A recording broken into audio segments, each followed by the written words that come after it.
जरूरी सूचना है आप सभी स्टूडेंट्स के लिए। स्टडी फॉर सिविल सर्विसेज का Android app Google play store में आ चुका है, उसको प्लीज तुरंत इंस्टॉल कर लीजिए। और अगर आप स्टडी फॉर सिविल सर्विसेज के सिर्फ ऐप से कोई भी कोर्स, कोई भी पीडीएफ परचेज करते हैं तो उसमें अप्लाई कूपन, अगर आप ज्ञान सर जो है आप उसमें अप्लाई करते हैं, ये कूपन कोड है, तो उसमें 20% फीस तुरंत माफ हो जाएगी। मतलब 20% डिस्काउंट तुरंत उसमें लग जाएगा। ज्ञान सर लिखना है, नॉर्मली ज्ञान सर स्मॉल लेटर में है सब कुछ, कोई स्पेस नहीं, कोई कॉलम नहीं, सिर्फ ज्ञान सर GYANSIR। इस तरह से अगर कूपन कोड लगाते हैं आप ऐप में बाई करने से पहले, जो अप्लाई कूपन वाले में आता है, तो 20% का डिस्काउंट तुरंत मिलेगा। वीडियो देखिए। नमस्कार दोस्तों, मिसलेनियस के एक और सेक्शन वाइज टेस्ट में आपका स्वागत है। ये लास्ट टेस्ट है मिसलेनियस का, ठीक है, 100 क्वेश्चन का। अगर आप लोग कहेंगे तो मैं और करा दूंगा 100 क्वेश्चन का टेस्ट, ऐसी कोई बात नहीं। पर मैं इसके बाद अब आपको मॉडर्न हिस्ट्री के 200 क्वेश्चन का टेस्ट कराने वाला हूँ। उसके बाद एंशिएंट का भी करा दूंगा। ऐसे ही सेक्शन वाइज टेस्ट इस चैनल पर आपके लिए चल रहे हैं, जो आपके एग्जाम के लिए काफ़ी बेनिफिशियल हो सकते हैं, चाहे प्रीलिम्स हो, UP BCS का, चाहे RO हो, दोनों ही के लिए ये इनिशिएटिव आपके काम आएंगे। तो आज का लेक्चर है क्वेश्चन 75 से। और देखिए, इसकी प्लेलिस्ट आपको मिलेगी। एक प्लेलिस्ट मैंने बनाई है सेक्शन वाइज टेस्ट की, है ना।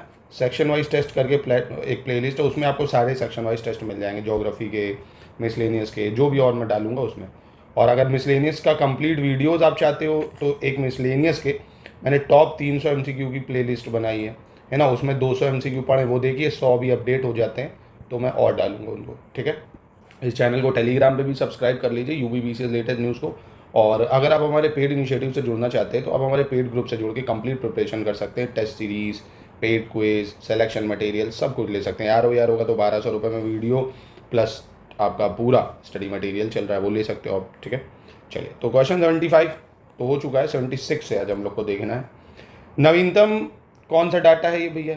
नवीनतम अद्यतन के अनुसार गलत विकल्प बताना है। Select the incorrect option as पर लेटेस्ट अपडेट, है ना, जो भी लेटेस्ट अपडेट्स हैं उनके अकॉर्डिंग। जन्म दर की दृष्टि से उत्तर प्रदेश का दूसरा स्थान है देश में भैया, जन्म दर की दृष्टि से, यानी बर्थ रेट के टर्म्स में अगर पूछे तो। और शिशु मृत्यु दर यानी इन्फेंट मोर्टिलिटी रेट की बात करें तो UP और छत्तीसगढ़ का संयुक्त रूप से देश में दूसरा स्थान है। प्राकृतिक समृद्धि दर की दृष्टि से उत्तर प्रदेश का देश में दूसरा स्थान है, नेचुरल जो ग्रोथ रेट है उसके अकॉर्डिंग। तो यहाँ पे कौन सा गलत होगा? यहाँ पे गलत तो देखिए कोई नहीं है ना। यहाँ पे क्या है, गलत कोई नहीं होगा, क्योंकि UP सेकंड नंबर पे है बर्थ रेट में, इन्फेंट मोर्टिलिटी रेट में UP और छत्तीसगढ़ मिला के जो दूसरे नंबर पे है, और UP नेचुरल ग्रोथ रेट के टर्म में दूसरे नंबर पे। तीनों स्टेटमेंट इसके सही हो जाएंगे, ठीक है। चलो क्वेश्चन नंबर 77 देख लेते हैं। यहाँ आपको बताना है कौन सा गलत होगा। प्रति 1000 जीवित जन्मे शिशुओं में से 1 वर्ष या उससे भी कम आयु के शिशुओं की जो मृत्यु है उसकी संख्या को शिशु मृत्यु दर कहा जाता है, ठीक। नंबर 1, 9 वर्ष तथा उससे अधिक की आयु वाले ऐसे सभी व्यक्ति जो किसी भी भाषा को पढ़ने या लिखने में सक्षम होते हैं उन्हें साक्षरों के रूप में संदर्भित किया जाता है। तीसरा कह रहा, प्रति 1000 जीवित जन्मे बच्चों में से 5 वर्ष तक की आयु के बच्चों की जो मृत्यु है उसकी संख्या को बाल मृत्यु दर कहते हैं, ठीक है। तो यहाँ पे कौन सा स्टेटमेंट आपको गलत दिख रहा है? तो बहुत ही आसान शब्दों में आपने पकड़ लिया होगा कि 9 नहीं, 7 साल और उससे ज़्यादा के बच्चे। कितने? 7 साल और उसके अधिक आयु के बच्चे जो पढ़ और लिख दोनों सकते हैं उनको साक्षर बोला जाता है, ना कि 9 साल, ठीक है। तो ये आपको याद रखना है, ये गलत था। पहला और तीसरा बिल्कुल सही था। चलिए अगले प्रश्न पे आ जाते हैं, 78 नंबर प्रश्न पे। इसमें भी आपको सही विकल्प का चयन करना है, ये आपके सामने है। प्रति 1 लाख जीवित जन्मों पर माताओं की मृत्यु की जो संख्या होती है उसको मातृ मृत्यु दर या maternal mortality rate. Maternal mortality rate क्या है, याद रखना है आपको बस, कि 1 लाख लिव बर्थ में कितने बच्चों की डेथ होती, मतलब कितनी माताओं की डेथ होती है, तो उसको मैटरनल मोर्टिलिटी, मैटरनल मतलब मदर, और इन्फेंट मोर्टिलिटी 1 लाख बच्चे जो जन्म लेते हैं उनमें से कितने की मृत्यु हो जाती है उसको इन्फेंट मोर्टिलिटी बोलते हैं, ठीक है। तो ये दोनों में अंतर हो गया। और प्रति महिला द्वारा जन्म दिए गए बच्चों की जो संख्या है उसके औसत को कुल प्रजनन दर के रूप में जाना जाता है, यानी टोटल फर्टिलिटी क्या होती है? एवरेज नंबर ऑफ चिल्ड्रन जो बॉर्न होती हैं पर वुमेन से। और वर्ष 1981 से पहले 5 वर्ष और उससे अधिक आयु के सभी व्यक्ति जो किसी भी भाषा को पढ़ने या लिखने में सक्षम है उन्हें साक्षर कहा जाता है। तो यहाँ पे कौन सा सही है? तीनों सही हो जाएगा, यहाँ पे कोई भी गलत नहीं होगा, ठीक है। 1981 से पहले 5 वर्ष था, अब जो है 1981 के बाद से 7 वर्ष कर दिया गया है ना। तो ये भी आपको याद रखना है। चलिए आगे बढ़ते हैं 79 नंबर पे। 2011 की जनगणना पे बेस्ड सवाल है, ठीक है। इसमें से आपको गलत बताना होगा कौन सा यहाँ पे गलत है। ओडिशा के अलीराजपुर जिले में देश की सबसे कम साक्षरता दर दर्ज की गई है। अरुणाचल प्रदेश के कुरुंग कुमे जिले में देश की सबसे अधिक जनसंख्या वृद्धि दर दर्ज की गई है। और मेघालय के सिरछिप जिले में देश की सबसे अधिक साक्षरता दर दर्ज की गई है। ठीक है, तो यहाँ पे कौन सा गलत हो जाएगा देखिए। तो सबसे पहली चीज़ जो आपका अलीराजपुर है, ये उड़ीसा में ना होकर ये कहाँ पे है, छत्तीसगढ़ में है। सॉरी, छत्तीसगढ़ कह रहा हूँ, मध्य प्रदेश में है ये। ठीक है, ये कहाँ पे, मध्य प्रदेश में, जहाँ पे देश की सबसे कम लिटरेसी दर्ज की गई है। दूसरी स्टेटमेंट बिल्कुल सही है यहाँ पे। और जो सबसे ज़्यादा साक्षरता दर दर्ज की गई है वो सरछिप डिस्ट्रिक्ट जो है मेघालय में ना होकर, ये सरछिप डिस्ट्रिक्ट कहाँ पे है आपका, मिज़ोरम में है ये। ठीक है, ये मिज़ोरम में है। यानी पहला और तीसरा यहाँ पे गलत हो जाएगा, बाकी सही हो जाएंगे। चलिए क्वेश्चन नंबर 80 देख लेते हैं। जनगणना 2011 के अंतिम आंकड़ों के अनुसार सही विकल्प चुनना है, करेक्ट ऑप्शन चुनना है। कौन सा है इसमें से? 3 केंद्र शासित प्रदेशों पुडुचेरी, दिल्ली और चंडीगढ़ में कोई भी अनुसूचित जनजाति निवास नहीं करती है, नंबर 1। 2 राज्यों पंजाब और हरियाणा में कोई भी अनुसूचित जनजाति निवास नहीं करती है। उत्तर पूर्वी दिल्ली देश का सबसे अधिक जनसंख्या घनत्व वाला क्षेत्र है और यहाँ 37,346 व्यक्ति प्रति वर्ग किलोमीटर में निवास करते हैं। ठीक है, कौन सा सही है? तीनों बिल्कुल सही हो जाएगा। ठीक है, no ST reside in UT, Puducherry, Delhi और चंडीगढ़, ये सही है। और कोई भी एसटी नहीं है पंजाब और हरियाणा में, ये भी सही है। और नॉर्थ ईस्ट दिल्ली जो है सबसे ज़्यादा पॉपुलेशन डेंसिटी है, देख सकते हो आप कितनी। ठीक है, 37,346। तो तीनों स्टेटमेंट यहाँ पे सही होंगी। आगे बढ़ते हैं हम लोग। अब इसमें भी आपको गलत बताना है, कौन सा ऑप्शन गलत होगा। 2011 की जनगणना के अनुसार दमन और दीव का दमन जिला जो है देश का सबसे कम लिंगानुपात वाला जिला है, यानी लोएस्ट सेक्स रेशियो दमन में देखा गया है। और 2011 की जनगणना के अनुसार अरुणाचल प्रदेश, नागालैंड, अंडमान निकोबार द्वीप समूह और लक्षद्वीप में किसी भी अनुसूचित जाति का निवास नहीं है। ठीक है, तो कौन सा गलत है? कोई भी गलत नहीं होगा, दोनों बिल्कुल यहाँ पे सही हो जाएंगे। चलिए 82 नंबर पे आ जाते हैं। 82 जनगणना 2011 के अनुसार गलत बताना है, कौन सा होगा यहाँ पे। ठीक है, इनकरेक्ट बताना है आपको। यूपी की कुल साक्षरता दर यानी यूपी की जो लिटरेसी है वो 67.7% है। यूपी की मेल लिटरेसी 77.3% है और यूपी की फीमेल लिटरेसी 57.2% है। तीनों डाटा बेहद शानदार हैं, अच्छे मतलब सही हैं। तो और ये आपको याद रखना पड़ेगा क्योंकि बहुत महत्वपूर्ण है ये। 3 से 4 बार इसको रिकॉल करो भाई। यूपी की लिटरेसी है 67.7, जिसमें से मेल की है 77.3 और फीमेल की 57.2। ठीक है, 3 से 4 बार रिकॉल करो, याद होना चाहिए ये। चलिए आगे देखते हैं आगे क्या कह रहा है। अब अगला जो प्रश्न है वो पशु जनगणना पे है। पशुधन जनगणना 2019 के अनुसार गलत बताना है, कौन सा यहाँ पे। पशुधन की आबादी की दृष्टि से यूपी का प्रथम स्थान है। भैंसों की आबादी की दृष्टि से यूपी का प्रथम स्थान है। घोड़ों और टटुओं की आबादी की दृष्टि से यूपी का प्रथम स्थान है। ठीक है, तो यहाँ पे कौन सा गलत होगा? यहाँ पे देखिए कोई गलत नहीं है, तीनों स्टेटमेंट सही है। लाइफ स्टॉक सेंसस में देखें तो यूपी जो है फर्स्ट नंबर पे है लाइफ स्टॉक पॉपुलेशन में, फर्स्ट नंबर पे है भैंस पालन में भी और फर्स्ट नंबर पे ही है घोड़े और टटुओं में भी। ठीक है, चलिए अगला देख लेते हैं क्वेश्चन 84। 20वीं पशुधन जनगणना 2019 के अनुसार निम्नलिखित में से किसमें सकारात्मक वृद्धि दर्ज की गई है? ठीक है, पॉजिटिव ग्रोथ किसमें दर्ज की गई है 20 लाइफ स्टॉक सेंसस के according? Cattle population, buffalo, sheep या गोट? ठीक है, तो इसका सही आंसर क्या होना चाहिए? भैंसों की जनसंख्या में। किसमें? भैंसों की जनसंख्या में सकारात्मक यानी पॉजिटिव वृद्धि दर्ज की गई है दोस्तों। ठीक है, चलिए 85 देख लेते हैं क्या कह रहा है। जनगणना 2011 के अनुसार गलत विकल्प का चयन करना है। Select the incorrect option as पर सेंसस 2011। सर्वाधिक नगरीय जनसंख्या वाला जिला गौतम बुद्ध नगर, न्यूनतम नगरीय जनसंख्या वाला जिला श्रावस्ती, उत्तर प्रदेश में ग्रामीण शिशु लिंगानुपात 906 और उत्तर प्रदेश में नगरीय शिशु लिंगानुपात 885। ठीक है, तो यहाँ पे गलत कौन सा हो गया भाई? जो सबसे ज़्यादा नगरीय जनसंख्या वाला जिला है ये गौतम बुद्ध नगर ना होकर गाजियाबाद है आपका। कौन सा है? ये है जिला गाजियाबाद भैया, गाजियाबाद। ठीक है, पहला गलत है, बाकी ये सेंसस के अकॉर्डिंग तीनों बिल्कुल सही हैं। श्रावस्ती में सबसे कम अर्बन पॉपुलेशन है। रूरल जो ग्रामीण चाइल्ड सेक्स रेशियो है वो सबसे कम उत्तर प्रदेश में ही है। Rural child sex ratio Uttar Pradesh 906 है, अर्बन चाइल्ड सेक्स रेशियो 885 है। ठीक है, चलिए 86 पे आ जाते हैं। फिर यूपी सेंसस पे बेस्ड सवाल है ये भी। औरैया उत्तर प्रदेश का सबसे अधिक ग्रामीण साक्षरता दर वाला जिला है। ठीक है, इसमें गलत बताना था। औरैया में यूपी के ग्रामीण क्षेत्रों में अगर देखेंगे सबसे साक्षर वहीं पे है। गाजियाबाद में उत्तर प्रदेश का सर्वाधिक नगरीय जनसंख्या के प्रतिशत रहता है, ये भी। बलरामपुर उत्तर प्रदेश में सबसे अधिक ग्रामीण शिशु लिंगानुपात वाला जिला है। और बलिया उत्तर प्रदेश में सबसे अधिक नगरीय शिशु लिंगानुपात वाला जिला है, ठीक है। तो यहाँ पे कौन सा गलत होगा, यहाँ पे डी वाला गलत है, क्योंकि यहाँ मऊ होना चाहिए। मऊ जो उत्तर प्रदेश में सबसे अधिक नगरीय शिशु लिंगानुपात वाला जिला है, ठीक है। और बाकी बलरामपुर ये सही है, ग्रामीण शिशु लिंगानुपात सबसे ज़्यादा यही है। और गाजियाबाद में नगरीय जनसंख्या % ज़्यादा है, और अय्या में ग्रामीण लिटरेसी सबसे ज़्यादा है, ठीक है। चलिए आगे बढ़ते हैं हम लोग, अपने 87 नंबर पे चलते हैं। बहुत ही ये फेमस डाटा है दोस्तों, ये सब आपको याद रखने होंगे, ठीक है, मल्टीपल टाइम रिवाइज करिए। 2011 के प्रशासनिक सांख्यिकी के अनुसार गलत विकल्प बताना है कौन सा होगा।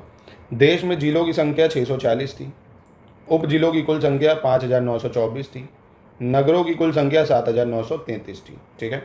तो इनमें से आपको बताना होगा कौन सा गलत होगा। तो देखिए इनमें से गलत तो कोई नहीं है, ऑप्शन डी हो जाएगा इसको, क्योंकि देश में अगर आप देखोगे जिलों की संख्या ठीक है, उप जिलों की संख्या भी ठीक है और नगरों की भी ठीक है, तीनों स्टेटमेंट सही हो जाएंगी। अगला प्रश्न, क्वेश्चन नंबर 88 पे आते हैं। 2011 प्रशासनिक सांख्यिकी डाटा के अनुसार सही विकल्प का चयन करना है, कौन सा विकल्प सही होगा। देश में वैधानिक नगरों की संख्या 4041 है, यानी स्टैट्यूटरी टाउन्स की बात कर रहे हैं। देश में जनगणना नगरों की संख्या की बात करें, सेंसस टाउन 3892 है। और देश में ग्रामों की कुल संख्या 6.41 लाख है, यानी नंबर ऑफ विलेजेस कितने, 6.41 लाख। तो यहाँ पे कौन सा सही होगा, यहाँ पे भी तीनों स्टेटमेंट सही होगा भाई, यहाँ पे कोई गलत नहीं होगा, ठीक है, याद रखिएगा इसको। अगला प्रश्न देखते हैं 89, यहाँ पे भी आपको सही बताना है कौन सा विकल्प सही होगा। यहाँ पे ग्रीन पीस जो है इसका एम्स्टर्डम नीदरलैंड में है भाई हेडक्वार्टर, और वेटलैंड इंटरनेशनल इसका जो है कहाँ पे है, वेंगलिंग नीदरलैंड में headquarter. World wild life fund या विश्व वन्यजीव कोष ग्लैंड स्विट्जरलैंड, और एमनेस्टी इंटरनेशनल का हेडक्वार्टर लंदन यूके। कौन सा सही होगा। तो दोस्तों ये सारे ही बिल्कुल सही हो जाएंगे, है ना, इंपॉर्टेंट भी आपको याद रखने हैं ये हेडक्वार्टर, सारे ही बिल्कुल ठीक है। चलिए अगला प्रश्न देख लेते हैं, इंपॉर्टेंट डे से रिलेटेड है, 5 डेज हैं, सही मैचिंग करनी कौन सी इसमें सही होगी। वर्ल्ड वाइल्ड लाइफ डे 3 मार्च को मनाते हैं, विश्व वन्यजीव दिवस। बायोडाइवर्सिटी या जैव विविधता दिवस 22 मई को मनाते हैं हम लोग। पर्यावरण दिवस इन्वायरमेंट डे 5 जून। मैनग्रोव डे 26 जुलाई। वर्ल्ड ओजोन डे 16 सितंबर, ठीक है। ये पांचों डेट बिल्कुल सही हैं और ये आपको याद रखनी, इनमें से एक एग्जाम में जरूर मिल सकती है आपको, ठीक है। Wild life day, biodiversity day, environment day, mangrove day और ओजोन डे, ठीक है। चलो 91 पे आ जाते हैं, इसमें आपको सही बताना है कौन सा विकल्प सही होगा। 2015 अंतर्राष्ट्रीय मृदा वर्ष, 2011 अंतर्राष्ट्रीय वन वर्ष, 2013 मोटे अनाज का अंतर्राष्ट्रीय वर्ष, 2010 अंतर्राष्ट्रीय जैव विविधता वर्ष, ठीक है। तो कौन सा इसमें से सही होगा। तो देखिए पहला तो सही है 2015 भाई, अंतर्राष्ट्रीय मृदा वर्ष हो जाएगा, ठीक है। और दूसरा भी सही, अंतर्राष्ट्रीय वन वर्ष, इंटरनेशनल ईयर ऑफ फॉरेस्ट 2011 हो गया आपका। और मोटे अनाज का अंतर्राष्ट्रीय वर्ष या इंटरनेशनल ईयर ऑफ मिलेट्स, ये आपने अभी भी देखा होगा, हाल ही में प्रचलित था काफ़ी, 2023 के लिए था इंटरनेशनल ईयर ऑफ मिलेट्स, है ना। तो ये गलत है, ये भी सही है, इंटरनेशनल ईयर ऑफ बायोडाइवर्सिटी यानी अंतर्राष्ट्रीय जैव विविधता वर्ष, चौथा भी सही है। चलिए 92 देखते हैं, इसमें से गलत बताना है, निम्नलिखित में से कौन सा गलत है। केंद्रीय मृदा लवणता अनुसंधान संस्थान हिसार हरियाणा, केंद्रीय नारियल अनुसंधान संस्थान कासारगोड़ केरल, केंद्रीय कपास अनुसंधान संस्थान नागपुर महाराष्ट्र, केंद्रीय ईंधन अनुसंधान संस्थान धनबाद झारखंड, ठीक है। तो यहाँ पे कौन सा गलत हो जाएगा। केंद्रीय मृदा लवणता जो है ये आपका हिसार में नहीं है, करनाल में है, हरियाणा ही में है ये, पर करनाल में है, ठीक है। यानी central soil salinity research institute कहाँ है, करनाल में है, हरियाणा में।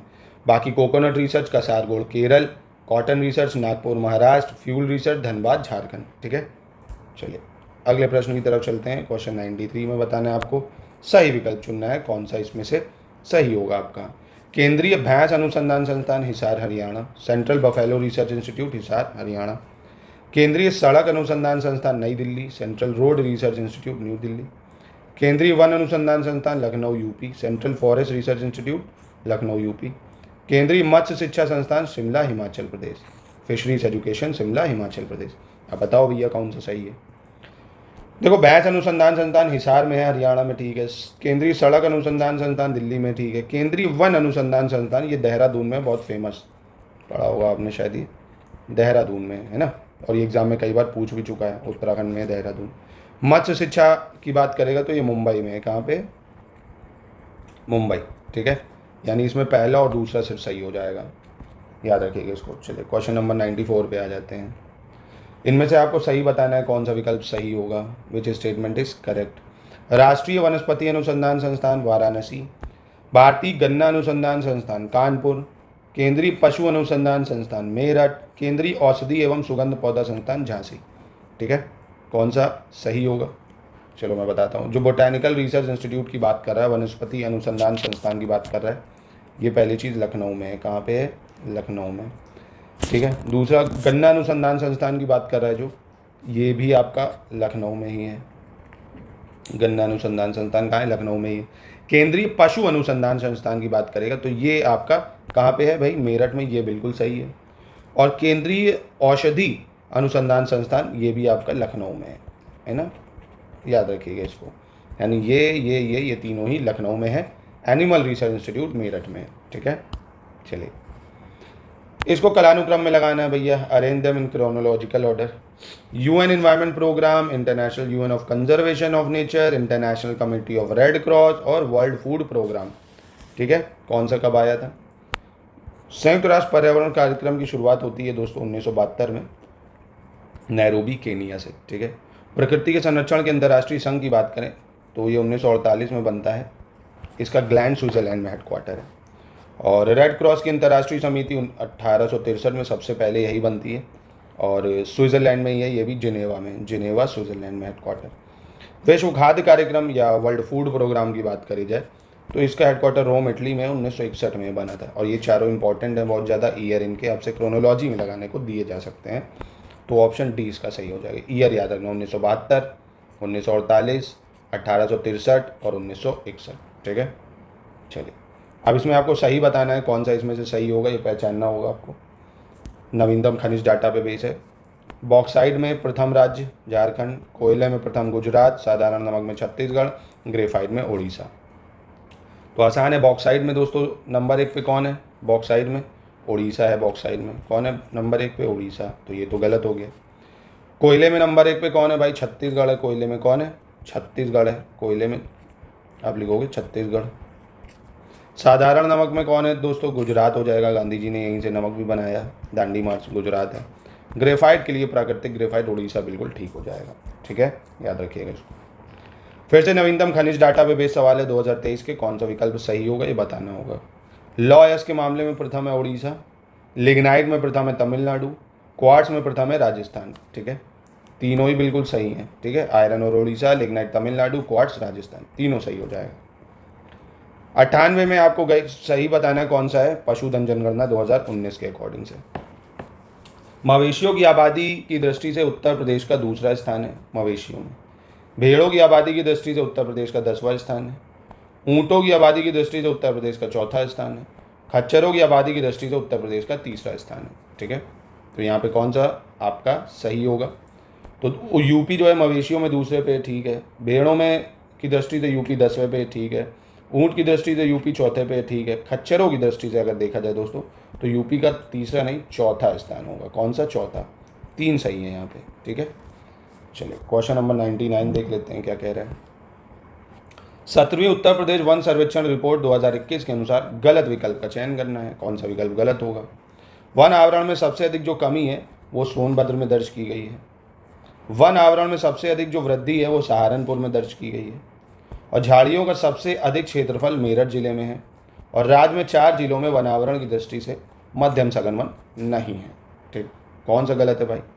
झाड़ियों का सबसे अधिक क्षेत्रफल दोस्तों ये मेरठ में नहीं, आपको पता होगा बहुत फेमस है, आगरा में है ना। सबसे ज़्यादा झाड़ियाँ आगरा में ही हैं, ना कि मेरठ में। बाकी तीनों स्टेटमेंट बिल्कुल सही हो जाएंगे अपनी जगह। चलिए अंतिम प्रश्न देख लेते हैं आज का, 100वां प्रश्न। 17वीं उत्तर प्रदेश वन सर्वेक्षण रिपोर्ट के अनुसार गलत बताना है कौन सी है। ठीक है, फॉरेस्ट रिपोर्ट यूपी पे बेस्ड। कुल और प्रतिशत दोनों की दृष्टि से सबसे अधिक जो वनावरण है वो सोनभद्र जिले में है, नंबर 1। कुल और प्रतिशत दोनों की दृष्टि से सबसे कम वनावरण बलिया जिले में है, नंबर 2। सबसे कम मध्यम सघन वन वाला जिला, मध्यम सघन वनों वाला जिला संत कबीर नगर है।